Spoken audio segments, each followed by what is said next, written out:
Hi, welcome to the Neil's Homestead, and I wanted to give you a quick update on some of what we've got going on around here. We haven't posted a lot of videos lately because we've got a large project going on. Besides getting chickens back, and we've been getting lots of fresh eggs, which is great to have again. Our greenhouse is growing, and we have some new additions to the farm that my mom bought. Back here behind me, we have 6 sheep. There are 3 adult ewes, and they each have a baby. One of the babies is a ewe, and the other 2 are rams. We're thinking of keeping one of the rams as breeding stock. So we have 4 females and 2 males right now. We've been really wanting to get some stock of some sort. Sheep seem like a good answer because we want to keep the pasture eaten off. Pasture that you don't keep animals on will just tend to go to brush, and it'll just get worse and worse. The animals running on here actually make the pasture much better. They make the grass grow better and keep the weeds down, keep the sprouts down. Some of them kind of look a little funny right now because we're going into early summer or late spring, and these are hair sheep, not wool sheep, and so they actually shed their wool whenever they come into summer. You don't have to shear them. Wool sheep, you have to go in every year or more than once a year and shear them to keep them from getting just shaggier and shaggier. These will just shed it and drop it off and have short hair during the summer and then grow longer hair during the winter.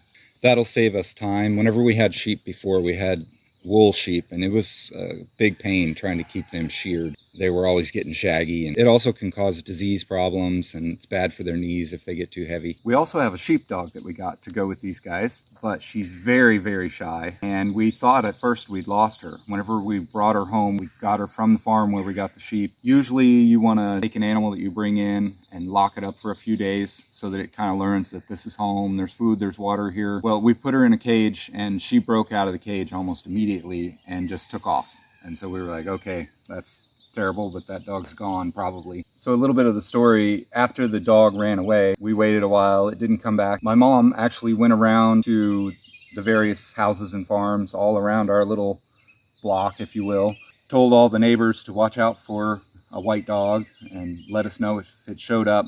My mom's getting frustrated and upset because the dog's kind of expensive. I think we paid $300 for this dog. Sure hated to lose it and didn't want her to go out and, starve to death in the wild or something. My mom's friend Susan was riding with her in the car, and my mom's being a little bit like, we're never going to get the dog back. It's gone. And Susan was like, no, let's stop being negative and let's just pray and ask God to bring the dog back. Sure enough, after they made the loop, they came back home and they went out to look at the sheep in the pasture, and there the dog was laying, watching the sheep. That's her people that she belongs with, sheep, and she loves them. We can try to get a glimpse of her, but she's really shy. She'll be out here when the sheep are out here alone. Whenever we come out, she usually goes and hides. Hopefully over time we can make her a little more friendly, but I don't expect her to ever really be friendly. That's not her job here. Her job is to take care of the sheep. I believe she's a Marimano, which is kind of similar to Great Pyrenees, but they run a little smaller. So let's take a peek under here and see if we can see her under this house where she hangs out.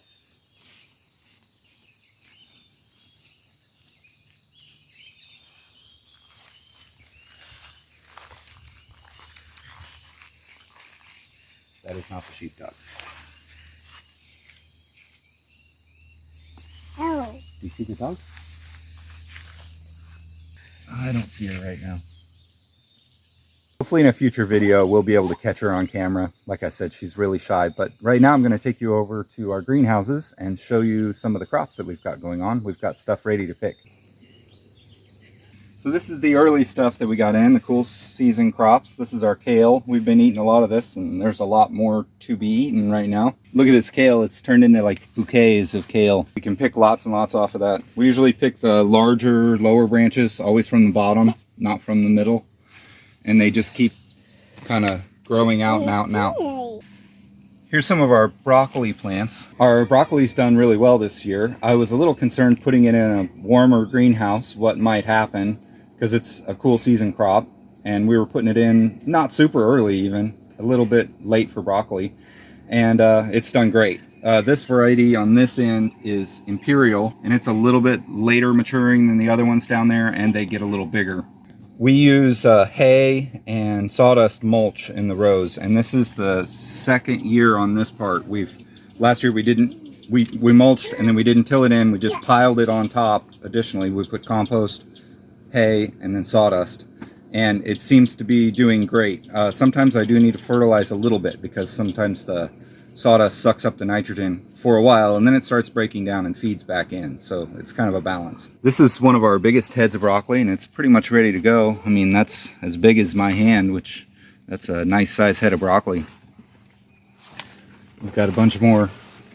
This one's not quite there. I usually like to let the little florets open up slightly more, get a little bit bigger, and then it's ready. Like this one, they're getting larger and they're not very far from opening into a flower, and that's about where I like to pick it. I don't like to let it flower and get it, but I want it to grow up as much as it can and not be too tight.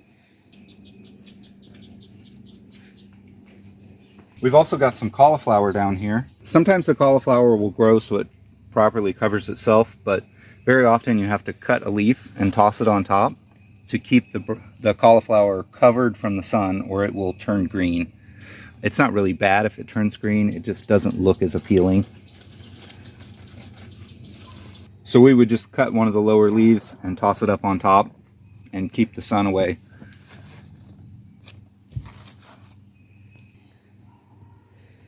The cauliflower is doing reasonably well this year. Cauliflower is always a hit and miss crop for us. We'll get good ones and not so good ones. Then we've got some cabbage down here. It's starting to head out. This one's not ready yet, though it's kind of soft still. They'll be hard and firm whenever they're ready. This one down here, we could probably pick this anytime. I think I'll let it grow a little bit larger, but it's quite firm and hard. We've got a few kohlrabi plants. They're always kind of fun. We didn't do a lot, just a few for cat. These come in green and purple. We've grown both. We used to sell them when we were doing the market, but we would get so many questions about what they were because people just don't know what this crop is. Basically, it's in the cabbage family, and it tastes a lot like the heart of the cabbage, like the stem kind of, but it's got inside this ball, there's a thick skin that you peel off, and then it's crisp, firm inside, and if it's harvested at the proper time, it's not stringy or anything. It's just it's real good, I think. Makes a nice snack. This one grew a little weird. I'm gonna go ahead and harvest it though. These are one-time harvests. They don't grow back, so you might as well just pull them out or just cut the roots off. I usually just will kind of rip them out and then cut the root off.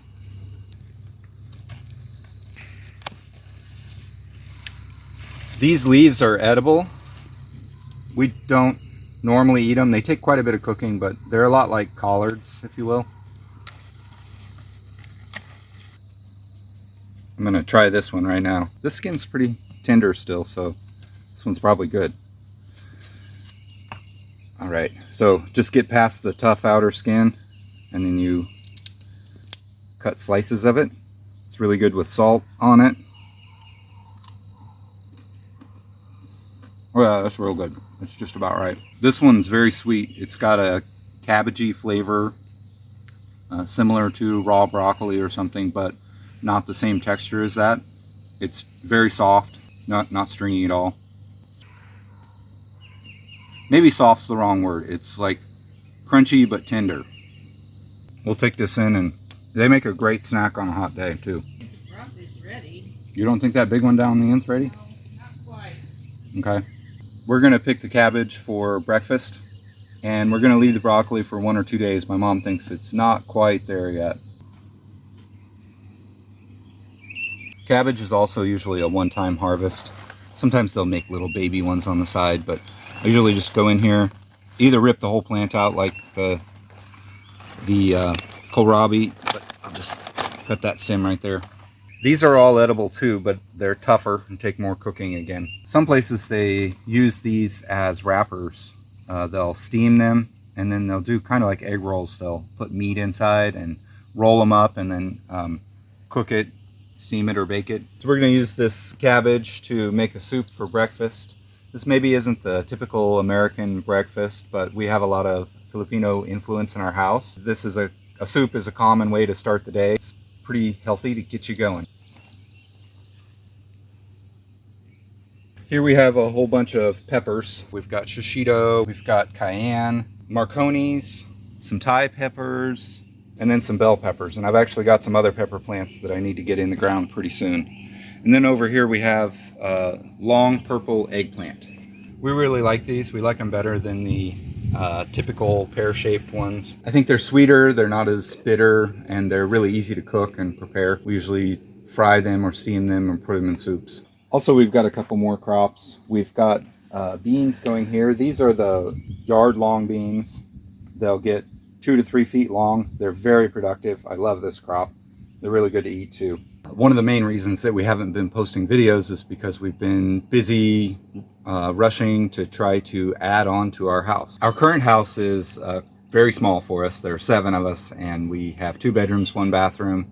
We really need more space. So we're trying to get ready because the concrete is going to be coming and we need to have everything ready to go when they get here. Also, my former boss from the electrical company that I worked for is going to be coming and helping us out, which is great because we need some guidance on what to do. I've done some concrete work, but that's not much experience. Having some good experience on site will be a big help. Through all of this, I have missed my dad many times when locating the drain pipe under the ground. I really wished I could go to him and say, hey, do you remember where that was? My dad had a lot of experience with construction stuff. He did many things through the years, and I've helped him with a lot of it and gleaned a lot from him, but I wish he was here to be there to guide me, and even if he couldn't help out physically, just to say, hey, you should do this, or this would work better, all those things. Back in the back, we also have some zucchini plants and stuff. They're growing, but they're not flowering yet, so they'll be another few weeks, I'd say. Here in this house, our tomatoes are doing great. These are the ones we gambled on early, and they survived, and they've been blooming for a while. And then we've got a bunch on down there that are younger. We've got cherry tomatoes and slicing tomatoes. Lettuce that we did early, it's still good, but it's approaching the end of its lifespan, I'd say. And mixed in here are some carrots.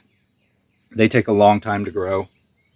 While they're growing, the other crops kind of help keep the weeds out, shaded out. We have some green onions that we did early, mixed in with a few radishes as well. We need to get these eaten pretty soon because a few of them are starting to go to seed. We'll pick some of these for the soup.